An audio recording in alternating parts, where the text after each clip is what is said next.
Hi Year 10, welcome to Depression War and Recovery, our new unit of study. This module looks at Britain between 1930 and 1951, and it is Unit 1, okay? So it is the first paper that you will sit when you go to come sit your exams next year. So as with every unit of study in history, there are 7 key questions. There is the coming of the Depression, life during the Depression, the coming of war, life during wartime, keeping up morale, life after war, and rebuilding the country after 1945.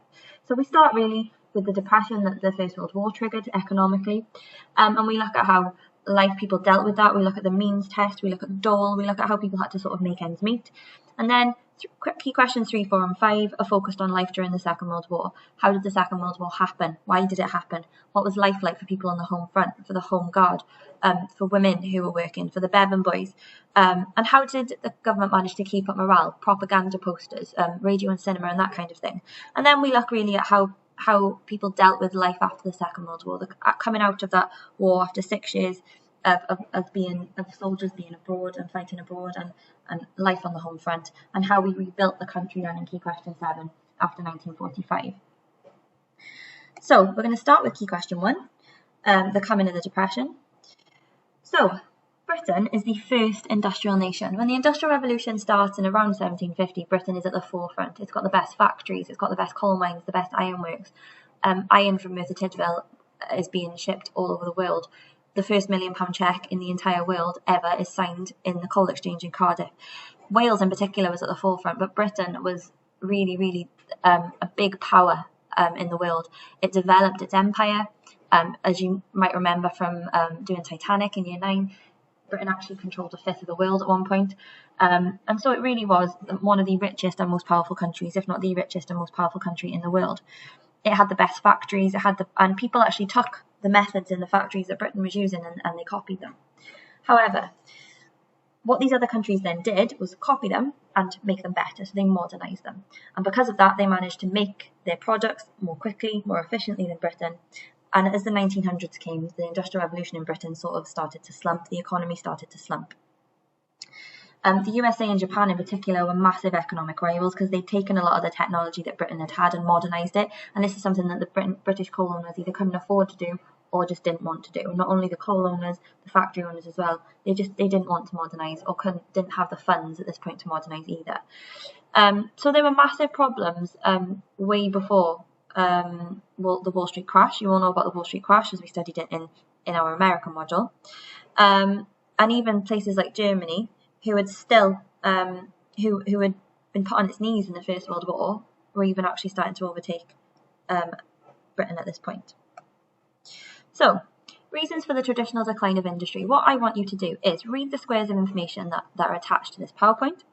I want you to cut them and stick them over a double page, leaving enough room to write around them. Draw arrows to show what connects them together. Think about things that could connect them, what makes them similar, and give each square a title. If you don't have your books, you can just do this on the sheet, then we can stick them in your books when you come back in. These are the titles that I'd like you to think about, and I'd like you to pop them into the right on top of the right paragraph. So we've got obsolete methods, new markets, competition from abroad, import and export tax, and unemployment. So I'm going to suggest now that you pause the video, you grab that worksheet and you have a go at that, and then when you're ready, come back to it and play, and I will move on. So these are what you should have had. So this one here, I'm going to go through some of the answers with you now. Much of the British industry in the early 20th century had developed around the coal fields in the north because they depended upon steam power. These old industries depended upon exports. They were only profitable if they could sell abroad. And British industry in the 20s faced more and more competition from foreign countries. So this is going to be competition from abroad. So this is the first one on your sheet. We're going to call this competition from abroad. The second one, Americans pioneering mass production, you know, Henry Ford and the T model. But Britain being really slow to update this and not taking on these new methods and not developing their technologies. So we're going to call this one obsolete methods. So the first one is competition from abroad. Then the second one here is obsolete methods. Finding new markets to sell British goods becomes really hard. The USA and Japan are massive competition to Britain. The shipbuilding industry is hit really hard. There was no war during this time as well, so there's no need to build warships and transport goods. And this has an impact on steel and coal industries as well, because if you build a ship, you don't just need the steel, you need the coal to make it go. You need people to work upon it as well. It costs a lot of jobs if you stop building ships.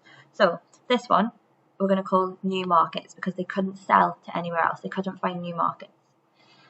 British government tried to encourage free trade between countries in the 20s, but others, especially the USA, went into a period of isolationism, and they used tariffs to protect their own. If you remember, the USA, they had the Fordney-McCumber tariff, which put really high taxes on other countries trying to sell in the USA.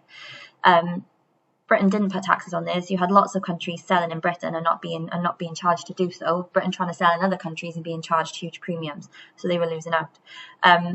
Demand for ships and transport goods also fell dramatically. So we're going to call this one import and export taxes, if you could please. So import and export taxes. And then unemployment, as you probably worked out, is the last one, is a rapid growth of unemployment, 6% in 1929 to 15% in 1932.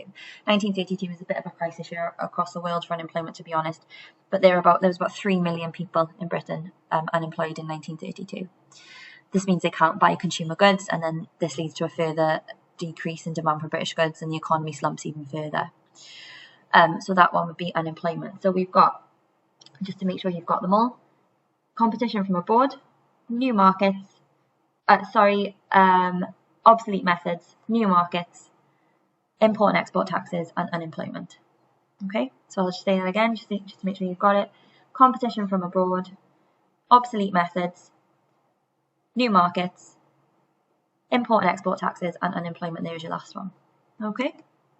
Right, now what I want you to do is, again, there is a sheet attached to this PowerPoint, and I would like you to have a look at the coal, iron and steel industries, textiles and shipbuilding industries, and I want you to think about how it contributed to depression. So I want you to read through the information that I've given you, and I want you to think about how it contributed to the depression and fill in your table.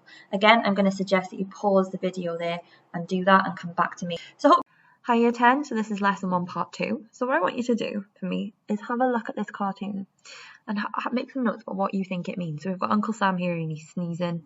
Look, he's using money as tissues. You've got vitamin E economy there. Lots of people from other countries running away from him. Why? What does it mean and what is going on? Okay. So hopefully what you've worked out is this is when America sneezes, Europe catches a cold. That was the caption for this cartoon.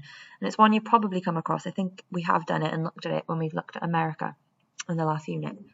And what it means is when the American economy collapses, when America sneezes, the rest of Europe catches a cold. The rest of Europe suffers far worse. And that is exactly what happened in 1929 after the Wall Street crash. Okay, America, when the American economy collapsed, America calls its loans in and Europe suffers greatly. Okay, so essentially what we're looking at is what the cause of this in Britain, how this caused problems, in Britain. So it had a major impact on the UK economy. American economic policies resulted in numerous other countries, including Britain and Germany sliding into an economic slump. Germany in particular really, really suffered.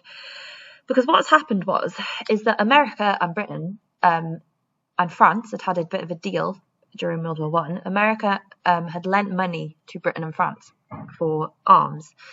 And so Britain and France owed America this money back. Now, what had also happened is after the Treaty of Versailles, is that Germany had massive war reparations upon it. So Germany had to take the blame for World War I, rightly or wrongly, and it had massive fines placed on it that it couldn't afford to pay. So America had lent Germany the money. So what was happening is Britain and France were paying America back. America was giving Germany money, who was paying money to Britain and France, who were paying America back. So America was basically at the centre of this. It was America's money just going from one place to the other. So when it calls everything back in and stops lending money out, the rest of the world sort of collapses, the rest of Europe collapses as well. So loans are recalled, as we said, and trade with the USA really slumped, and this leads to a world slump. President Hoover used really high tariffs. We've looked at like the Fordney-McCumber tariff and things like that, which meant that it was really it was too expensive for American consumers to buy goods from other countries. So Britain couldn't sell its goods to America either, and so it led to a massive decline in demand and profits. And then in Britain, you've got business confidence falls really dramatically, and international trade declined. Exports from Britain fell by half, so it wasn't exported. It was only exporting half as much as it was in 1929 in 1931. The balance of trade was really badly affected. In 1931, it was £114 million in debt, compared to 1928 when it had been 104 million in the plus. Okay, there was a rapid growth of unemployment. There was 2 million unemployed in 1930 and 3 million by 1932. 1932 is a bit of a crisis year. When you think about the population of Wales is around 3 million, that's how many people are out of work, which is quite awful, really. So what I want you to do, just to finish off, is complete a spider diagram on the effects of the Wall Street crash in Britain for me, please. Okay, thank you very much. So hopefully you've done that now. And what I want you to do is rank order the most important reason and the least important reasons for the depression in Britain. So think about what we did at the start of this lesson, part 1, when we looked at the decline in heavy industry, new markets, obsolete methods, that kind of thing, and the Wall Street crash. And I want you to rank order them from most important to least important. And once you've done that, the lesson's at an end. Thank you very much.